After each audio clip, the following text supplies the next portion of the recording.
పెద్దనను శంకర్ మీరు దయాకర్ రావు సార్ శంకర్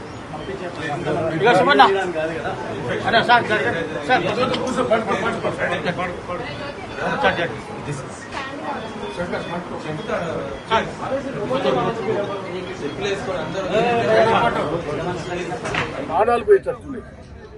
ఒక కార్మికుని ప్రాణం పోయేటట్టున్నాయి. ఆ వార్త ఇంటారన్నా ఇప్పుడు మీ ఇద్దరం పోగుతూనే లేచిండు, మళ్ళా చూసి నమస్కారం పెట్టి మళ్ళీ మంచంలో పడుతున్నాం. ఒకటి వినండి, ఆ కోరిక ఇంటారన్నా బతికే అవకాశం ఉంటుంది. దయచేసి అదన్నా ప్రభుత్వం చెప్పి మనం బతికిచ్చి ఏర్పాటు చేయండి. ఈయనతోటి ఇంకా చాలా మంది ఆవేదనలు తెలుస్తారు. మీ పార్టీ మద్దతు ఎట్లా ఉంటుంది కార్మికులకి? సమ్మెకు మద్దతు ఉన్నది. ఇవాళ మీరు చూసే వాళ్ళు ఎంత బాధపడ్డారంటే అందరినీ రాష్ట్రం అంతా కూడా పోలీసులు లాఠీ చార్జ్ చేసి లోపటేసింది. బాధపడరా? ఏదైనా ఉంటే వాళ్ళు ధర్నా చేసుకుని నిరసన తెలపండి, కానీ దానికి వ్యతిరేకంగా పోలీస్ స్టేషన్లో పెట్టడం ఏంటి?